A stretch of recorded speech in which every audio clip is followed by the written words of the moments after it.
Hola, ¿qué tal? Buen día. Bienvenidos un día más a este canal literario. Una disculpa primeramente, dado que el canal permaneció inactivo bastantes días, meses, desde el último video que se subió.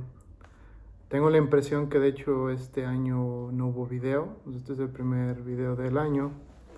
Y bueno, creo que eh, la única excusa que hay pues son cuestiones laborales, profesionales, que me impedían seguir con mi ritmo de lecturas habitual, pero que ha sido hasta esta fecha que, bueno, finalmente me dio la oportunidad de, eh, sobre todo, seguir como las condiciones que tenía este canal para el contenido, que es, sobre todo, pues, libros terminados, ¿no?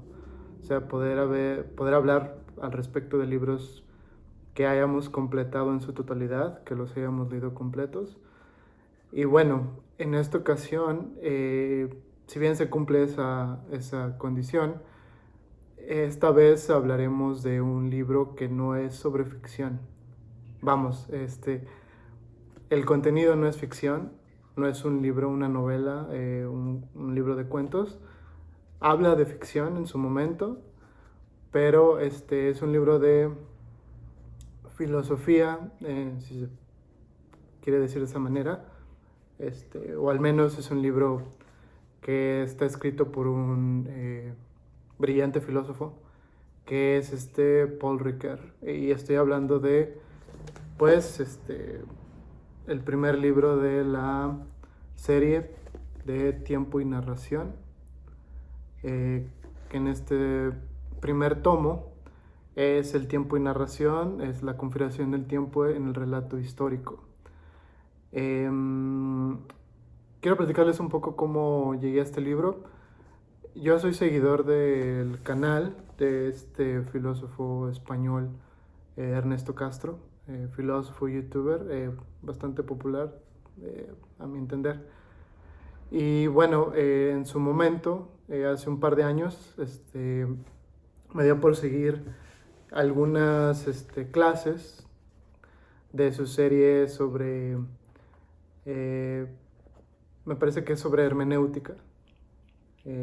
Lo más, una especie de introducción o revisión explícita sobre los mejores avances al respecto de esa disciplina filosófica. Este, Él propuso en esa clase eh, dos libros, Verdad y Método de Hans Gadamer y la serie de 3 tomos de Tiempo y Narración de Paul Ricoeur. Compré esos libros, eh, particularmente esa serie me llamó la atención. En ese sentido, pues yo compré ambos libros, o me di me di a la tarea de acercarme a ambos textos. En el caso de Gadamer, pues es un libro que leí, no terminé, por eso, vamos, no ha habido oportunidad de hacer un video, pero sí que en cuanto a tiempo y narración, el primer tomo, después de este par de años, pues finalmente pude, disculpen, pude terminarlo, tuve la oportunidad de leerlo por completo, ¿no? Y creo que, bueno, toda vez que pues, las circunstancias laborales, personales, nos dan la oportunidad de terminar un texto, pues creo que es lindo compartirlo con ustedes, compartirlo en el canal, sea o no un libro de ficción. Creo que pues trataré de hacerlo interesante, o al menos inclusive en el sentido de Riquer, a propósito de la trama, que bueno, ya ahondaremos esto, pues hacer un esfuerzo por contener, eh, concentrar el contenido en una hora, en un libro, perdón, en un video, en una clase de una hora, a propósito de, bueno, lo que aborda Riquer en cuanto a la poética de Aristóteles y la cuestión de la extensión y la totalidad y cosas que ya veremos más adelante. Bueno, ya sin más preámbulo, pues un poco, pues solamente creo que vale la pena hablar de Riquer, lo más concreto. Él nace en 1913, muere en 2005. Riquer es popular sobre todo por esta, eh, como teoría, esta propuesta sobre la sospecha. Riquer habla de los maestros de la sospecha. Estos son, Freud, Sigmund Freud, Karl Marx y Nietzsche, Friedrich Nietzsche. Bueno, en pocas palabras, los maestros de la sospecha son estos que advierten de, vamos, una especie de sentido dual o sentido oculto a propósito de textos, de objetos dados a la conciencia, ¿no? Entonces, de esa manera existe como una dualidad a propósito de, de la lectura consciente o de la experiencia consciente de los hechos y de los objetos, que bueno, van por rumbos contrarios o dos rumbos particulares al menos, ¿no? Pues, digamos, lo que apuesta Nietzsche por develar a propósito del dogma católico de la religión cristiana, que bueno, mucha su obra habla al respecto. No decir, perdón, Marx, pues obviamente su trabajo sobre la ideología y el cómo la ideología es una especie de recubrimiento moral e imaginario a propósito de, bueno, las llamadas relaciones de producción capitalistas, ¿no? Y bueno, Freud, pues el inconsciente, el contenido latente, el contenido manifiesto. Entonces, Riquer como lector de ellos tres, pues los contiene en esta apuesta por la sospecha, ¿no?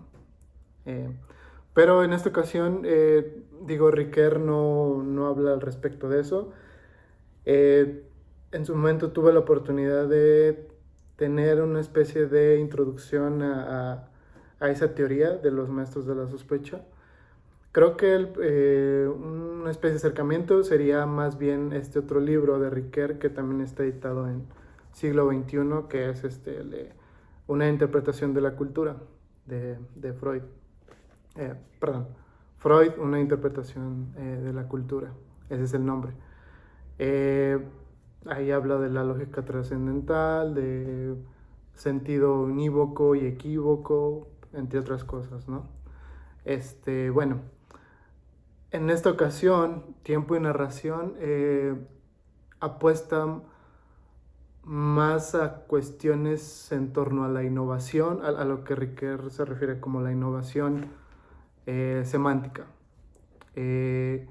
Riquer aborda esta cuestión, como advierte en la introducción, no solamente en Tiempo y Narración, sino en otro de sus libros, que es La Metáfora Viva. Advierte Riquer que, bueno, él apuesta que tanto la narración como el uso de metáforas conciernen a una especie de actividad sintética, innovación, actividad sintética que concierne a lo heterogéneo, a reconocer en una totalidad semántica combinaciones y cuán adecuados pueden ser entre sí contenidos más bien heterogéneos, ¿no? En esta ocasión, bueno, Riquer advierte de pues la inteligencia legisladora a propósito de lo heterogéneo de la acción humana, ¿no? Y cómo esta, a propósito de la narración, puede estar sintetizada en una totalidad a propósito de una inteligencia práctica, ¿no? Voy a ahondar un poco más en esto después. Bueno, entre otras cosas, también Riquer habla sobre, bueno, la narración es una forma de humanizar la experiencia o, bueno, creo que ya la experiencia del tiempo es una forma de humanizarla, pero vamos, humanizar la experiencia del tiempo.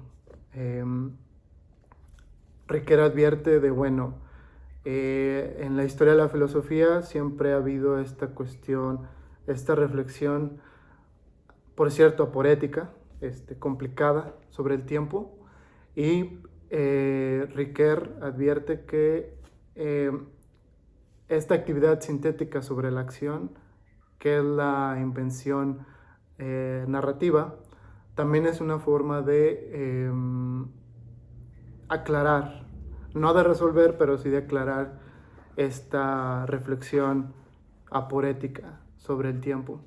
Riquer advierte de que, bueno, al margen de las obras, al margen de la filosofía, las personas tenemos más bien una visión confusa, una visión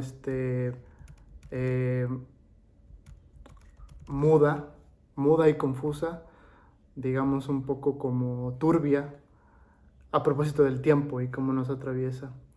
Y no es sino a través de las obras narrativas que el hombre se hace cuenta de su propio tiempo y del tiempo pasado, ¿no?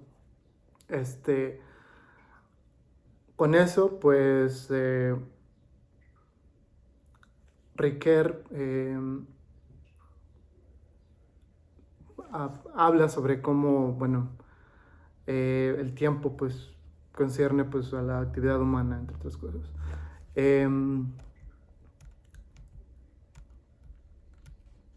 Bueno, ya creo que esto es más bien como la introducción. Y bueno, al principio hay que abordar que, bueno, este primer tomo está dividido en dos partes. La primera parte es esta cuestión, creo que la primera parte es sobre todo importante en cuanto a que parece ser una especie de andamiaje conceptual necesario para el resto de los tomos, ¿no? En cuestión de, bueno, se llama el círculo entre narración y temporalidad. El primer aspecto, pues bueno, ¿qué hay en la narración a propósito de la temporalidad? El punto de partida de Riquer en cuanto al tiempo, pues son el libro 11º de las Confesiones de San Agustín. Lo que dice San Agustín a propósito del tiempo. Una vez que, bueno, Riquer ha puesto la narración como una especie de aclaración del tiempo, el punto de partida, pues, es que San Agustín un poco trata de sintetizar esta actitud escéptica tradicional en cuanto al tiempo, el tiempo como una especie de fenómeno, bueno, es que es complicado hablar de fenómeno, pero de una intuición que carece de como fundamento ontológico, su naturaleza no le da para ser un objeto como el resto de los otros objetos que existen, ¿no? Está esta cuestión de, bueno, el tiempo como esto que, bueno, lo pasado ya no es, el presente nunca permanece y el presente todavía no lo es.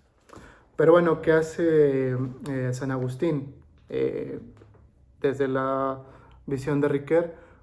Pues él, digamos, antropomorfiza, es uno de los primeros en humanizar la cuestión del tiempo, pero de una manera distinta, o un poco de qué manera el hombre actúa a propósito del tiempo y cómo en esas actitudes el hombre puede dar cuenta de él, ¿no?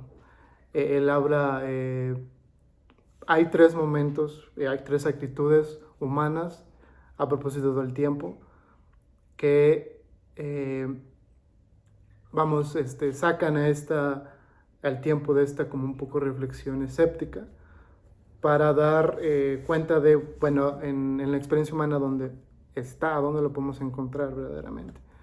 Y bueno, esto está a propósito del pasado en la memoria, en el recuerdo, a propósito del presente en la atención, en cuán involucrados estamos con lo que pasa frente a nosotros, y el futuro, pues digamos una especie de esperanza, de esperanza, fe. Bueno, fe ya es otro tema diferente, pero que tiene su relación con, obviamente, el hecho de la fe y la esperanza en, vamos, la tradición católica, ¿no? Pero bueno, son esas tres actitudes humanas a propósito del tiempo que, vamos, serán como el objeto temporal primordial para el análisis de la experiencia humana, ¿no? La memoria, la espera y la atención, ¿no?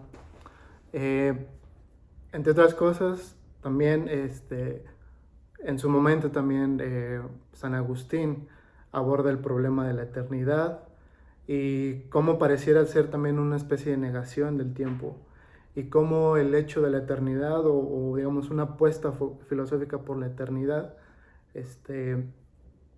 da pauta a una experiencia del tiempo más intensa. Eso es bastante, me parece importante, sobre todo por las implicaciones ontológicas sí, ontológicas y propias para el ser humano a propósito del tiempo, ¿no? Y bueno, aquí ya nos estamos metiendo a otras poco cuestiones distintas con Heidegger, cuestión de la finitud, el ser en el mundo, pero bueno, vamos a hablar un poquito más adelante de eso. Bueno, eso es a propósito del tiempo, narración y tiempo. Recuerden, esa es la primera parte.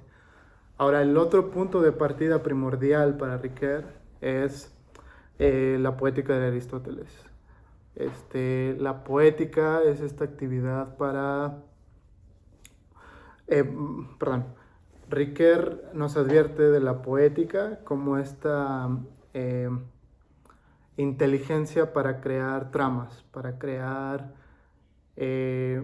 una especie de correlación entre hechos que derivan en las tramas convencionales que conocemos, que es la tragedia y la épica, ¿no? La poética para Aristóteles pues está dividida en dos momentos, que es el mitos y la mímesis, ¿no? La mímesis es el hecho propio de imitar imitar o representar acciones humanas valoradas de distinta manera.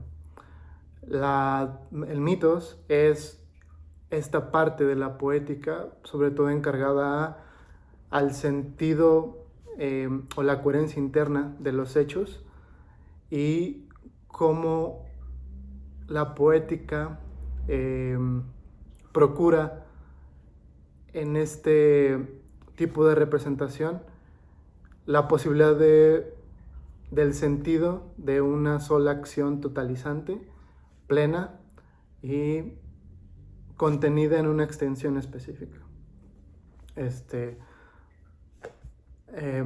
Posteriormente, bueno, Riquer nos habla de los componentes propuestos por Aristóteles de la trama,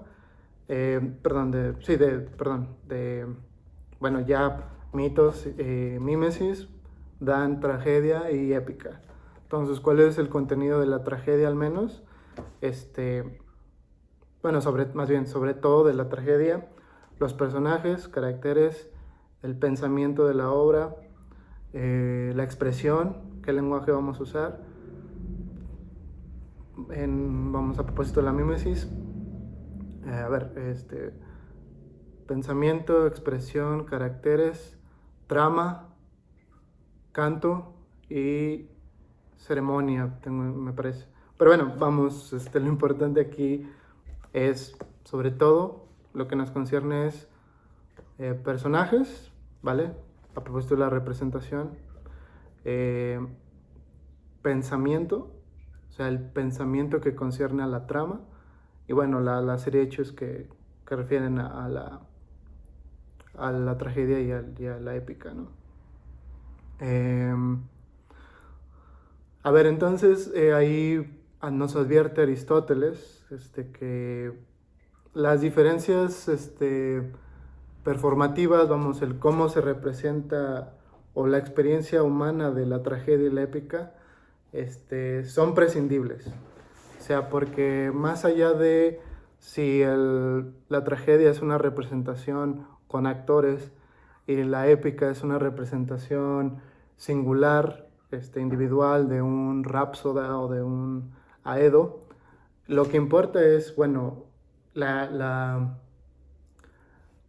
¿qué podemos abstraer de eso, no? Y bueno, para Aristóteles, la única diferencia entre épica y tragedia, pues es la extensión, ciertos rasgos episódicos, que bueno, unos tienen más y unos tienen menos, pero al final lo que se trata es de estos componentes, mitos, mímesis, imitar o copiar, representar seres extraordinarios en situaciones extraordinarias. Y vamos, en la comedia pues puede ser un poco más personajes menores que tienen fortuna, un poco así, ¿no? Entre otros los componentes también de los que advierte Aristóteles, pues es, puesto que la tragedia, pues vamos, es posible reconocer que el hecho de la tragedia pues es una especie de infortunio, una especie de ir a menos, una especie de hecho pues bastante lamentable que atraviesa a un personaje más bien virtuoso o más bien heroico, ¿no? Entonces, para Ricoeur esto da cuenta que la inteligencia poética es una especie de eje totalizante a propósito de la acción, que no solamente advierte como la ética de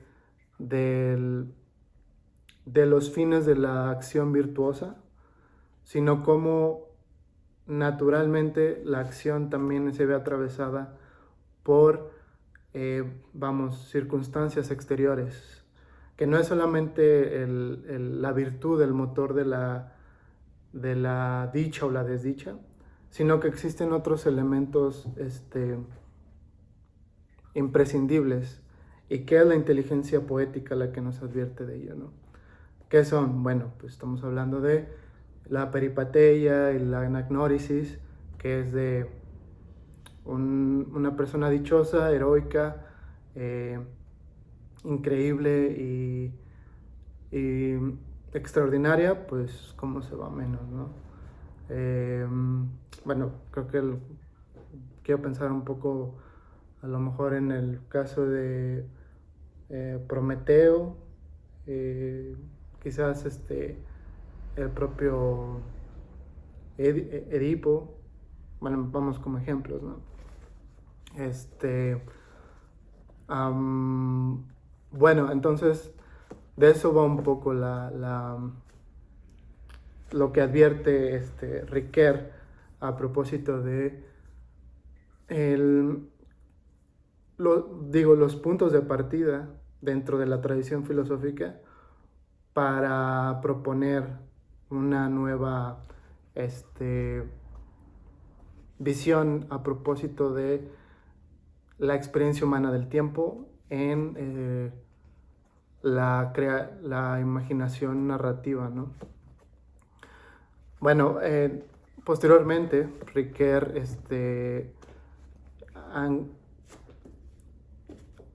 propone una especie de secuencia hermenéutica. Aquí ya él es él, por así decirlo, su propuesta desde este punto de partida, que concierne en 3 etapas, una secuencia hermenéutica de comprensión que concierne en 3 etapas, que es mímesis 1, mímesis 2 y mímesis 3. Mímesis 1 es esta etapa anterior a la configuración textual de la inteligencia narrativa, de la inteligencia poética, a propósito de la acción, antes de esta ser totalizada en una obra con una extensión específica, ¿no? Antes de la frónesis poética, de la frónesis narrativa, pues está esta cuestión de la práctica como tal, la praxis humana. Aquí sí quiero como un poco advertir bueno,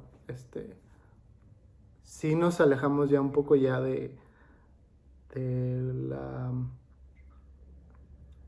la, vamos, de este sujeto-objeto, de esta preponderancia,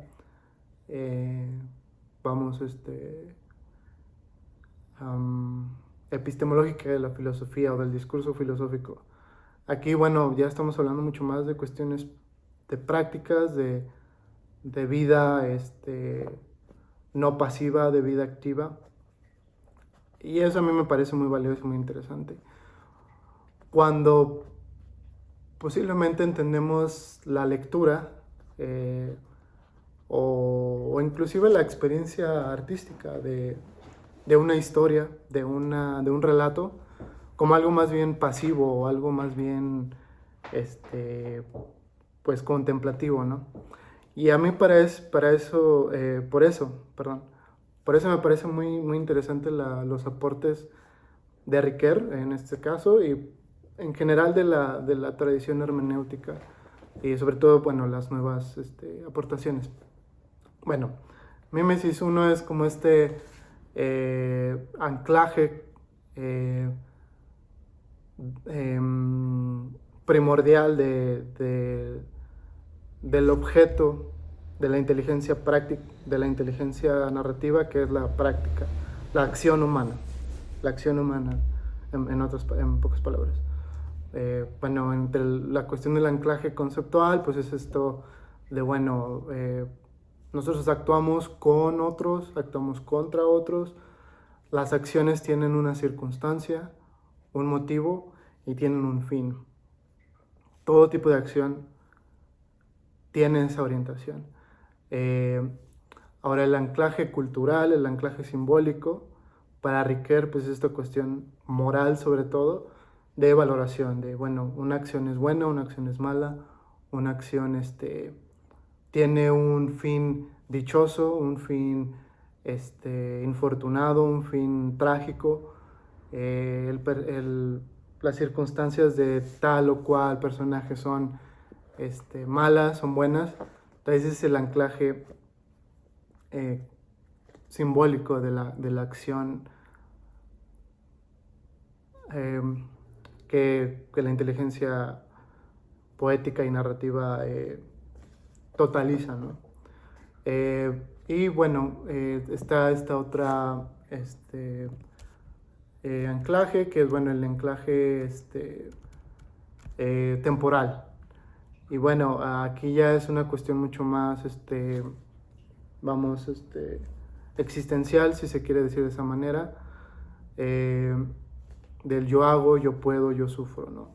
Las circunstancias más bien internas del actuar, ¿no? Del estado mental, el estado existencial del ser que actúa, ¿no? El hacer, el poder, el sufrir, son esos anclajes temporales, esa daga que nos atraviesa a todos constantemente, que ese es bueno, el, el tiempo y el cómo está estructurado el tiempo en nuestra vida y lo que Heidegger, bueno, aquí habla de Heidegger, Ricoeur, pues el ser en el mundo, ¿no? Y es esta parte en donde salimos de esta, un poco,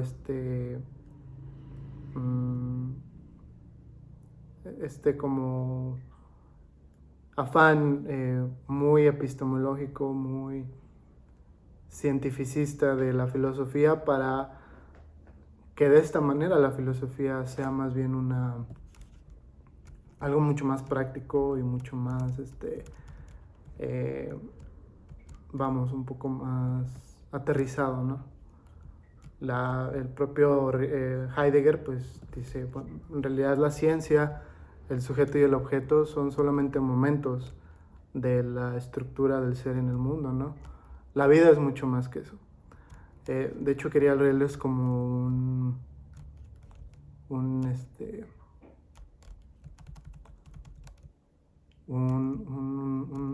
momento de Heidegger dentro del libro.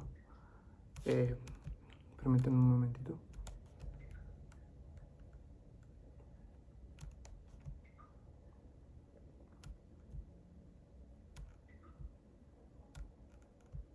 Pero vamos, es esta cuestión, pues sobre todo en cómo la acción humana significativa para la actividad narrativa, pues está atravesada tanto por circunstancias externas, lo que Aristóteles advierte de la peripateia, la anagnórisis, y también por cuestiones internas, ¿no? No podríamos ver de esa manera.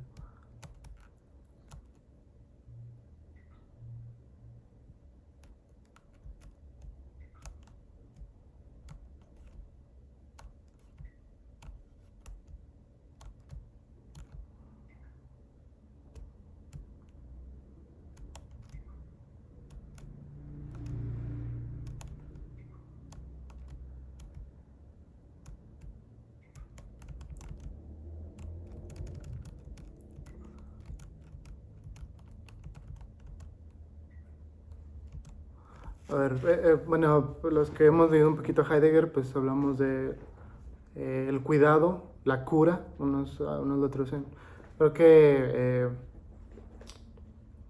José Gauss, él fue el quien tradujo El ser en tiempo, traduce Sorge como cura, la cura de la existencia, no la cura de la existencia, es muy feo, pero cómo nos curamos a propósito de la eyección del ser en el mundo, ¿no? Entonces, es el cuidado que sin jamás agotarse en una praxeología, en una filosofía de la actividad, saca, sin embargo, en descripciones tomadas del orden práctico, la fuerza subversiva que le permite quebrar la primacía del conocimiento y develar la estructura del ser en el mundo. Más fundamental, la estructura del ser en el mundo es más fundamental que cualquier relación de sujeto a objeto. De este modo, el recurso a la práctica, que propiamente hace Ricoeur, tiene el ser en el tiempo un alcance indirectamente ontológico. Entonces, ahora pasemos, esto es la parte de Mimesis 1, las circunstancias internas y externas de la actividad a ser totalizada en una obra que concierne a la imaginación y a la inteligencia poética narrativa. Ahora, Mímesis 2 es ya esta parte que refiere a los objetos narrativos como tal, y cómo los objetos narrativos obedecen a una tradición que refiere a cómo se representan estas acciones, cómo se representa la acción, y también, bueno, tradición e innovación. Esta como juego, batalla entre la actividad creadora y cómo se la juega en esta cuestión de si innovar o si es un trabajo tradicional o un trabajo innovador, ¿no? Disruptivo. Bueno, aquí pues sobre todo Riquer advierte de la evolución y la variedad de géneros narrativos, que bueno, aquí podemos advertir un poco de, bueno, cómo la representación del relato de ficción, pues ha pasado desde el arte dramático, de la representación dramática, desde el siglo XVI al siglo, yo diría, XIX, y cómo eso se ha trasladado sobre todo a la novela, ¿no? Al fenómeno de la novela. Aquí pues podemos un poco jugar con esta distinción de Rancière entre la función de representación del arte dramático y la expresión de la novela, pero vamos, Ricoeur lo maneja de esa manera, la evolución y variedad de los artefactos, tanto históricos como de ficción. Pues bueno, en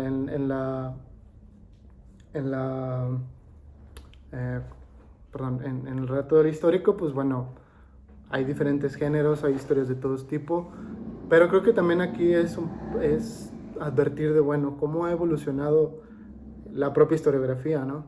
En su momento, los primeros historiadores en Grecia, Tucídides, Heródoto, en Roma, pues Tito Livio, tengo entendido, Plutarco, Plinio, pues son como sobre todo obras históricas, y esto lo vamos a ahondar mucho más en el resto del video.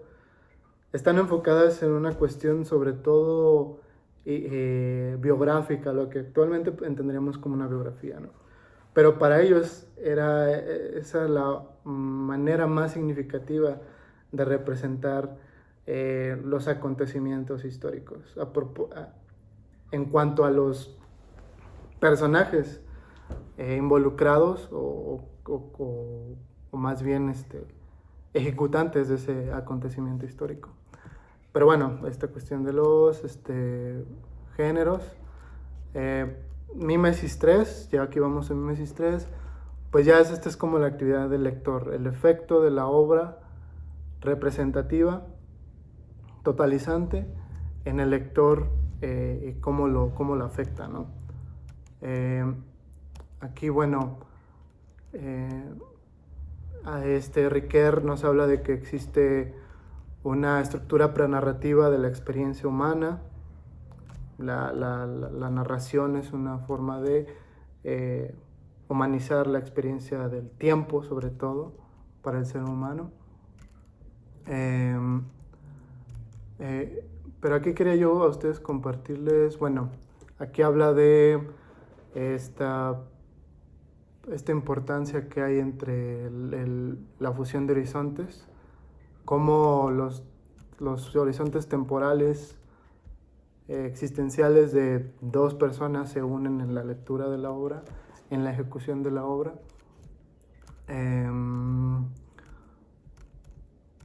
Aquí, y bueno, él un poco concluye esta parte. Fusión de horizontes, intersección entre el mundo del texto y el mundo del lector. A ver, aquí voy a leer esto que me parece muy importante. A ver, este es para el lector. El mundo es el conjunto de las referencias abiertas por todo tipo de textos descriptivos o poéticos que he leído, interpretado y que me han gustado. Comprender estos textos es interpolar entre los predicados de nuestra situación todas las significaciones que de un simple entorno, Umwelt, hacen un mundo, Welt. En efecto, a las obras de ficción debemos una gran parte de la ampliación de nuestro horizonte de existencia. Lejos de producir solo imágenes debilitadas de la realidad, sombras, como quiere el tratamiento, las obras literarias solo pintan la realidad agrandándola, con todas las significaciones que ellas mismas deben a sus virtudes de abreviación, esta actividad de totalidad, de saturación y de culminación, asombrosamente ilustradas por la construcción de la trama. ¿Cómo nos afecta? ¿Cómo nos hacen crecer las obras? Crecen nuestro ser. Bueno, aquí vierte este primer tipo de lectura, pero también Riquer habla sobre este otro tipo de lectura más, digamos, profesional, que es, bueno, las discusiones historiográficas, la crítica literaria, entonces la historiografía, la crítica literaria. Y bueno, aquí ya a propósito de San Agustín, pues esta cuestión de el juego de la eternidad y el tiempo, ¿no? Y que la eternidad concierne a la obra, ¿no? O sea, las obras maestras de la literatura universal pues son eternas, ¿no? Y cómo nos afectan y nos siguen afectando en nuestro ser cuando las leemos, ¿no? Entonces, bueno, aquí ya vamos a pues lo importante de este, al menos este tomo, ¿no? Esta parte pues está abocada al relato histórico y posteriormente se va mucho más a la ficción.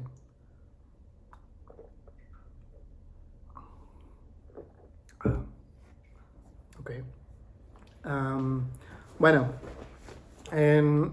como introducción, pues bueno, en realidad esta segunda parte es un poco la revisión de Riquer a propósito de, yo diría, bueno, pues la historiografía francesa del siglo XX. La clave de este capítulo, pues es bueno,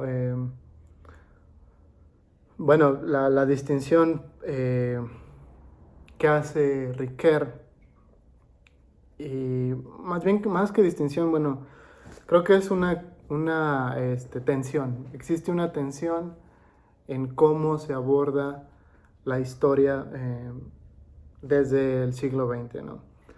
Existen, bueno, lo que les decía hace unos minutos, en sus inicios la historiografía siempre ha tenido como este enfoque, sobre todo político, pero político a propósito de los personajes históricos que todos conocemos, ¿no? Bueno, no los voy a nombrar ahorita, pues todos los conocemos, ¿no? Pero justo desde el siglo XX ha existido esta nueva intención por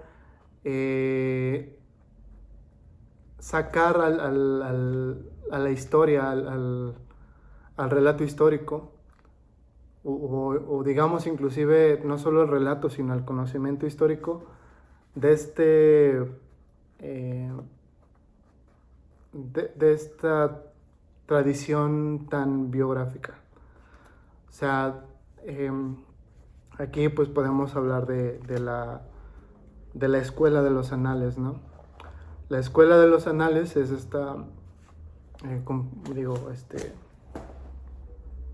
representada por Braudel y Bloch, pues es esta intención como de abordar la historia no desde acontecimientos, sino desde el tiempo social. Y que este tiempo social, en dadas circunstancias, pues es un tiempo de larga duración, de muy larga duración. Entonces existe esta tensión entre lo que es lo significativo para el discurso histórico, si el acontecimiento representado en un ente individual, como puede ser un personaje histórico, o realidades más profundas, realidades de larga duración, sobre hechos históricos a través de un método. Entonces va a estar esta tensión de la que advierte Ricoeur sobre el acontecimiento, sobre los tiempos sociales de larga duración,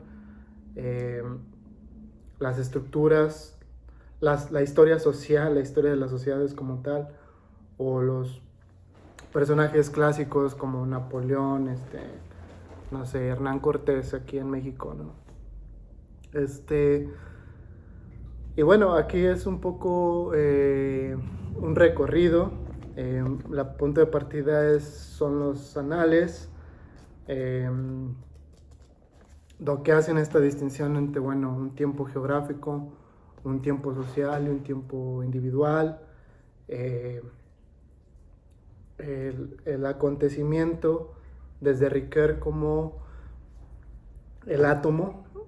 Es interesante, ¿no? Como de la teoría de la historia, pues también hacen préstamos del lenguaje de la física, de entender al acontecimiento como el átomo del cambio social. El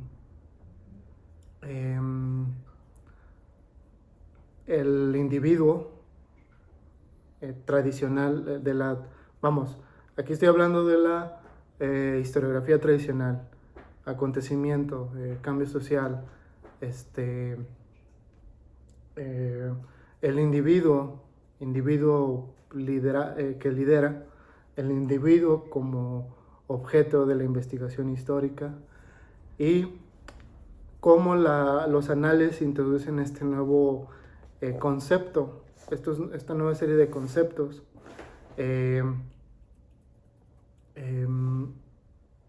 que es el tiempo social, ¿no? Hablamos de crisis, podemos abordar el tiempo social en diferentes formas. Están como las que se acercan más al acontecimiento, que es la crisis y la coyuntura. Están otros que son mucho más de larga duración, a mi entender, que son la estructura, el ciclo y el crecimiento, ¿no? Entonces siempre va a haber esta tensión entre estos diferentes tiempos sociales y en cómo el acontecimiento va a seguir siendo clave al menos para Ricoeur, para el relato histórico significativo, o al menos hermenéuticamente significativo para la experiencia humana, ¿no? Hay una parte del libro que se vuelve un poco oscura, bastante complicada, que es esta apuesta historiográfica por acercar a la historia, a las ciencias positivas lo más posible, ¿no? Entonces tienes este tipo de historias muy largas, de muy larga duración, que están sobre todo cerca de esta historiografía más abocada a la historia económica y a la historia de las poblaciones, demografía, ¿no? Demografía y economía, historia de la economía. Aquí digo, el primer nombre que se me viene a la nueva es justamente alguien bastante popular en estos tiempos, pues que es Milton Friedman. Y bueno, su historia monetaria de los Estados Unidos. Milton Friedman y su esposa, pues que escriben este libro. Pero ya después de esta parte, bueno, esta intentona de la Escuela de los Anales, de la historia de larga duración, este afán positivista de encontrar leyes y causas universales en el devenir histórico, son estos momentos de la historiografía que Ricoeur entiende como el eclipse de la narración. Sin embargo, en este momento posterior, Ricoeur aborda a estos otros historiadores que apelan más a esta a una apología de la narración, de cuán necesario es la trama y la narración para, eh, para el conocimiento histórico. En el sentido de hacer de este conocimiento histórico algo significativo para las personas, ¿no? Para la experiencia temporal y humana, ¿no? Bueno, aquí entre otras cosas, pues esta cuestión de la creación de la trama, de la followability, del relato histórico, que bueno, la puesta aquí es una especie de sí funcionamiento, digamos, digamos, no metódico, pero sí categorial. Y me refiero a, bueno, al uso propio de, digo, entender la trama como una especie de silogismo, ¿no? La creación del relato histórico concierne a, bueno, proponer en el relato una especie de premisas totalizantes para llegar a una conclusión. De esta manera conseguiríamos hacer un relato histórico totalizante y extenso de cierta manera para abordar un hecho o una circunstancia histórica en específico. También, bueno, Riquet advierte un poco también de esta cuestión de, bueno, la investigación histórica no puede ser esta cuestión de... la investigación no puede estar sumisa, no puede estar supeditada o no puede estar, se me fue la palabra, no puede estar,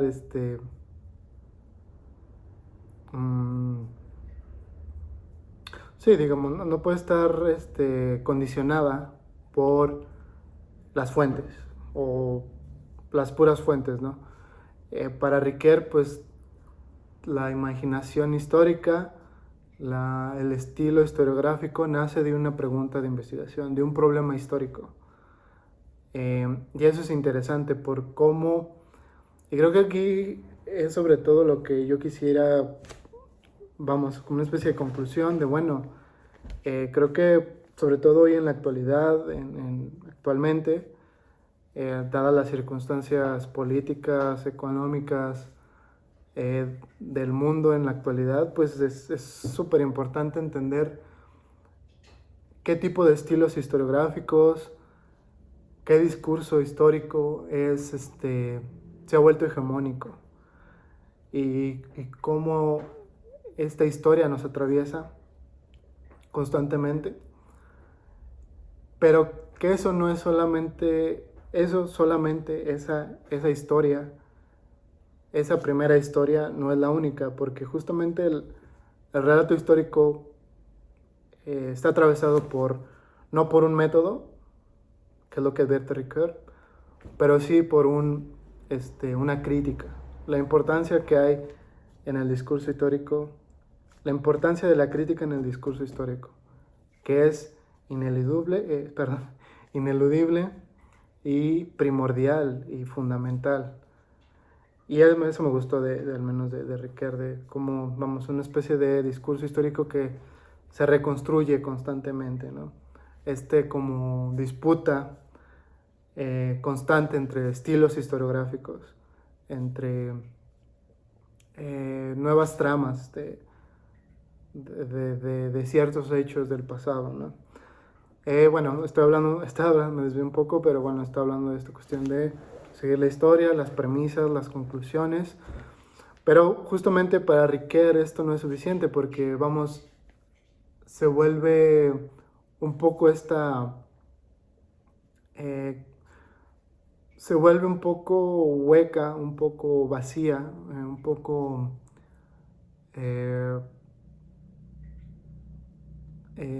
esquemática esta explicación histórica.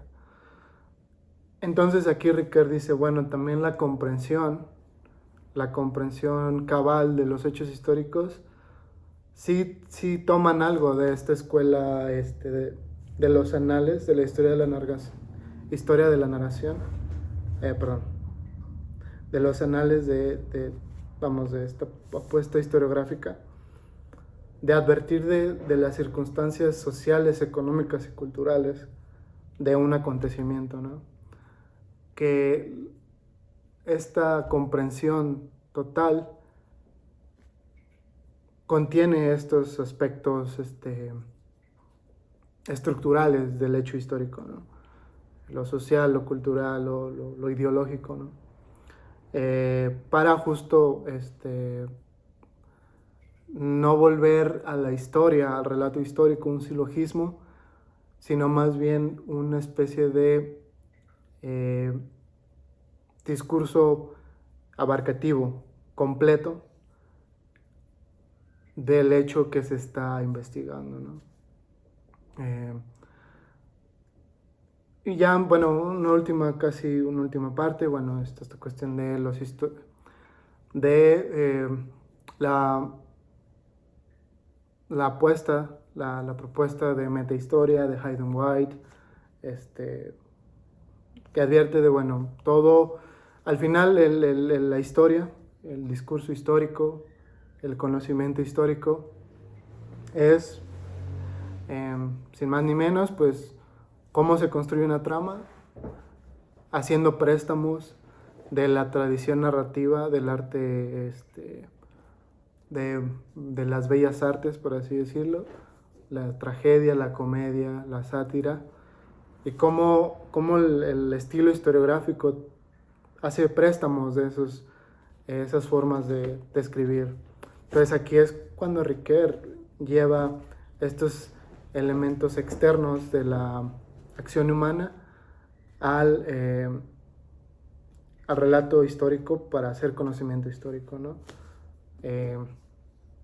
Entonces, digamos, entender la historia como una tragedia, entender la historia como una comedia, entender la historia como una sátira, que para Hayden White es lo que en realidad hace el historiador, ¿no?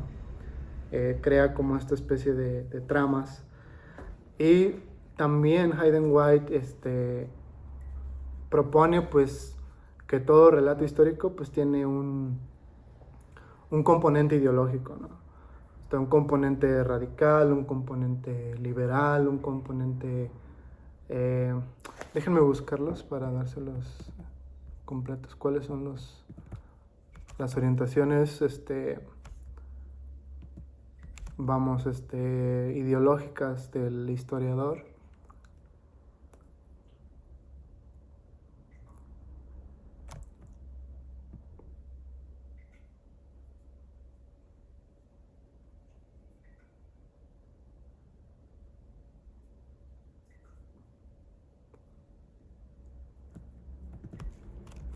Bueno, que vamos, toda vez que el historiador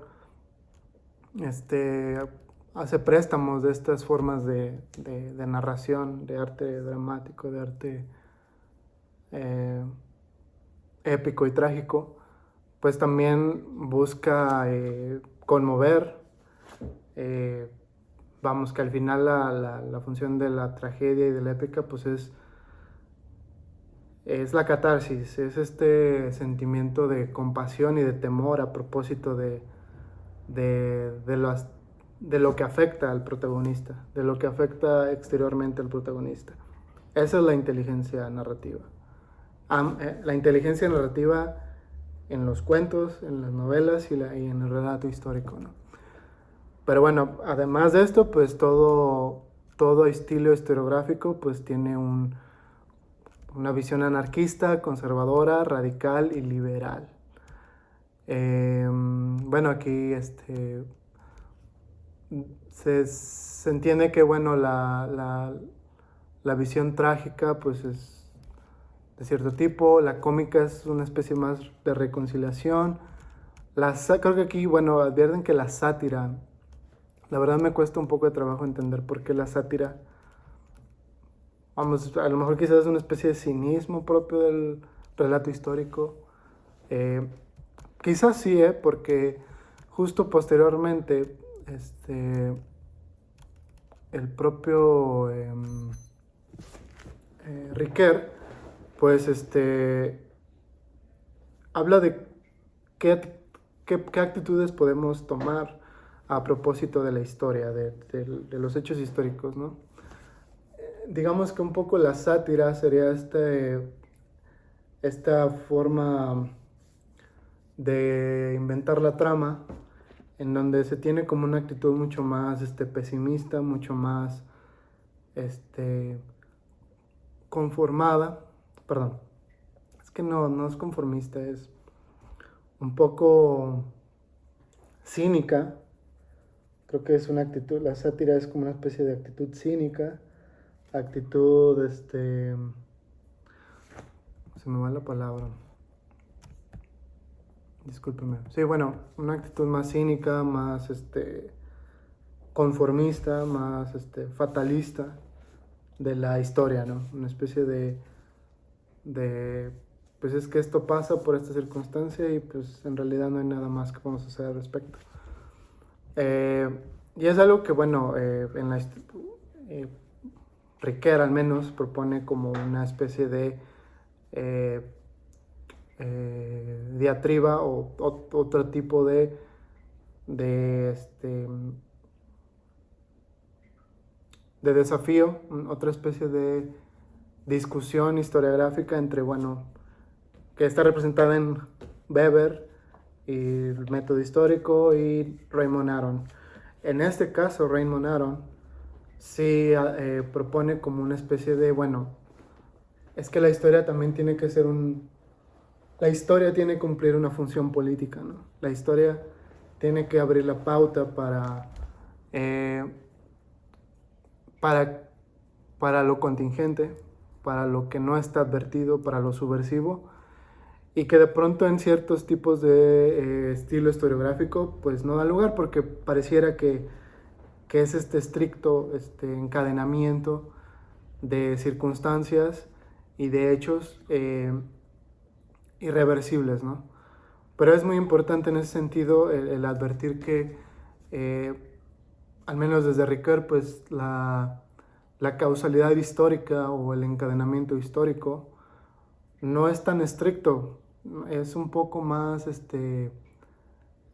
mucho más crítico que a lo mejor un encadenamiento causal propio de las ciencias sociales. Entonces, pareciera ser que, bueno, aquí hay como una especie de guiño a lo que advierte Aaron y, por supuesto, también los,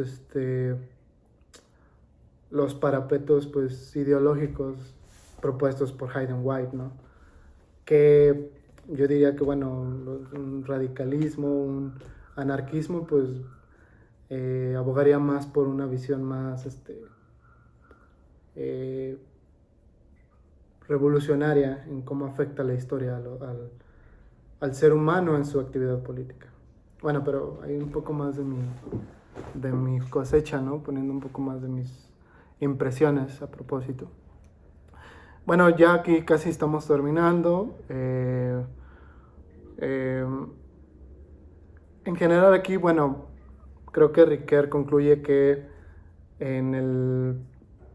la tradición historiográfica, a propósito de esta tensión entre la estructura, la historia de larga duración, las realidades profundas de la escuela de los anales, y esta tensión que existe entre ellos, y bueno, la historia